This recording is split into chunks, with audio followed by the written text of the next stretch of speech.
এই ক্লাসের মধ্যে একমাত্র হাবলুই ইন্টেলিজেন্ট ছাত্র। হাবলুই একমাত্র এখানে পড়াশোনা করতে আসে, আর তোরা তো সবাই পায়খানা প্রস্রাব করতে আসিস। আমরা কি কেউ ইন্টেলিজেন্ট না? না, হাবলু ছাড়া আর কেউ তোরা ইন্টেলিজেন্ট না।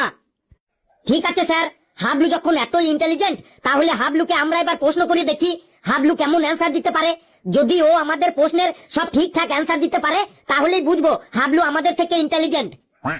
হ্যাঁ স্যার, ফেলু ভাই ঠিকই বলেছে। হাবলু যদি আমাদের কোশ্চেনের অ্যান্সার দিতে পারে, তাহলেই ওকে আমরা ইন্টেলিজেন্ট ভাববো। নে, তোরা কি কোশ্চেন করবি কর। হাবলু বাবা, দে তো ওদের সবার মুখে একদম ঝামা ঘষে। আপনি একদম চিন্তা করবেন না স্যার, ওরা আমার কাছে বাচ্চা ছেলে, ওরা যাই প্রশ্ন করুক না কেন আমি সব প্রশ্নের অ্যান্সার দিয়ে দেব। নে, তোরা কে কি প্রশ্ন করবি কর। আগে আমি করছি। হাবলু বলতো, আকবর মারা যাওয়ার আগে কে সম্রাট ছিল বটে? আকবর মারা যাবার আগে আকবরই সম্রাট ছিল। সত্যিই তো, ছেলেটা তো খুব ইন্টেলিজেন্ট বটে। লেবু তুই চুপ কর, আমি হাবলুকে কোশ্চেন করছি। হাবলু বলতো, 225-এর সাথে 5 যোগ করে 10 বিয়োগ করে 15 গুণ করে 20 ভাগ করে কত পড়ে থাকবে? 165 পড়ে থাকবে। সাব্বাস হাবলু, সাব্বাস।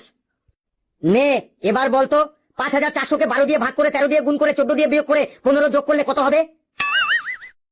5842 হবে। কি ঠিক বললাম তো? হ্যাঁ, ঠিক বলেছিস। সাব্বাস হাবলু, সাব্বাস। হাবলুকে তোরা হারাতে পারবি না কোনো কিছুতেই। নে, এবার বল, তুই 293 টাকা নিয়ে মেলায় গেলি, 20 টাকার নাকরদোলা খেলি, 25 টাকার এগরোল খেলি, 30 টাকার ফুচকা খেলি, 15 টাকা দিয়ে জাদু খেলা দেখলি, তারপরে 57 টাকা মেলাতে কুড়িয়ে পেলি, তারপরে বাড়ি আসার সময় তোর ভাইয়ের জন্য 5 টাকার গজা কিনে নিলি, তারপরে রাস্তায় আস্তে আস্তে তোর প্যান্টের পকেটের ফুটো দিয়ে 11 টাকা রাস্তায় পড়ে গেল। তোর কাছে এবার কত টাকা থাকবে? কামন হাবলু, কামন, চুপ করে থাকিস না, উত্তর দে। আমার কাছে আর 244 টাকা পড়ে থাকবে। কি ঠিক বললাম তো? যা, ঠিকই বলেছিস। Excellent, excellent, just amazing. দেখলি তো হাবলু কেমন ইন্টেলিজেন্ট। নে হাবলু, এবার আমি তোকে কোশ্চেন করছি, দেখি তুই কত ইন্টেলিজেন্ট। নে, কি কোশ্চেন করবি তাড়াতাড়ি কর। বলতো, একটা ট্রেন যদি ঘন্টায় 200 কিলোমিটার বেগে ছোটে, তাহলে সেই ট্রেনটার ড্রাইভারের নাম কি? এ আবার কেমন প্রশ্ন? ট্রেনের গতিবেগ দেখে কি কখনো ড্রাইভারের নাম বলা যায়? এই জানে না, জানে না, ড্রাইভারের নাম জানে না। স্যার দেখলেন তো, আপনি বললেন হাবলু সব জানে, দেখুন ট্রেনের ড্রাইভারটার নাম বলতে পারছে না। তুই এসব কি প্রশ্ন করছিস, যার কোনো মাথা মুন্ডু নেই? ভালো করে প্রশ্ন কর, দেখ হাবলু পারে কি না পারে। নে হাবলু, এবার বল, সুশীল বাবু দিনে 2 ঘন্টা ফেসবুক চালায়, 3 ঘন্টা ইউটিউব চালায়, 4 ঘন্টা ইনস্টাগ্রামে রিল দেখে, আর 5 ঘন্টা হোয়াটসঅ্যাপে চ্যাটিং করে। তাহলে এবার বল, সুশীল বাবুর মোবাইলটা কি কোম্পানির মোবাইল? দেখছেন স্যার, দেখছেন এরা কি উল্টো পাল্টা প্রশ্ন করছে।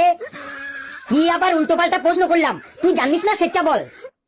হেলু, তোকে এক থাপ্পড় মেরে তোর 7 দিন হাগা বন্ধ করে দেবো আমি। কে কত ঘন্টা ফেসবুক চালালো, কে কত ঘন্টা ইউটিউব দেখলো, কে কার সাথে চ্যাটিং করলো, এইগুলো দেখে কি কখনো কারো মোবাইল কোম্পানির নাম জানা যায়? ভালো করে কোশ্চেন কর, না হলে তোরও সাইকেলের চাকা আজ আমি পাংচার করে ছাড়বো। নে হাবলু, এবার তোকে একটা ইংরেজি থেকে কোশ্চেন ধরি। বলতো, what is the main fact of the ইন্টারপিডিয়ার ইন দ্য বিছানা চাদর সো দ্য ফুচকা ইজ ফাউ, power of the agriculture formula 1 is the গেডিডক অফ দ্য থার্স্টি করো। কি হবে বলতো? তুই কি বলতে চাইছিস ভালো করে বল, আমি তো কিছু বুঝতেই পারছি না। দেখলেন স্যার, দেখলেন আপনার ইন্টেলিজেন্ট ছাত্র কোশ্চেনই বুঝতে পারছে না, আপনি আবার ওকে ইন্টেলিজেন্ট বলেন। হেলু, তোর যা ইংরেজি, এই ইংরেজি আমরা তো দূরের কথা, লন্ডনের মানুষ মনে হয় 1000 বছরে তোর এই ইংরেজি উদ্ধার করতে পারবে না। তুই বাংলাতেই কোশ্চেন কর।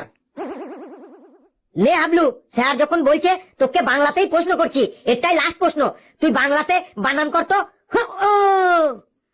হয় হস্যকারে হু আর উ, হু।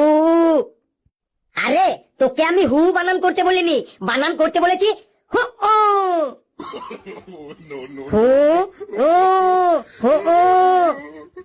আরে হু নরে, হু নয়, হু ও। কর, বানান কর, দেখি তুই কত ইন্টেলিজেন্ট। এসব তুই কি বলছিস ফেলু? স্যার বানান করতে বলেছি হু ও। এই তোরা সবাই দাঁড়িয়ে থাক, আমি ফেলুর সাইকেলের চাকা পাংচার করতে যাচ্ছি।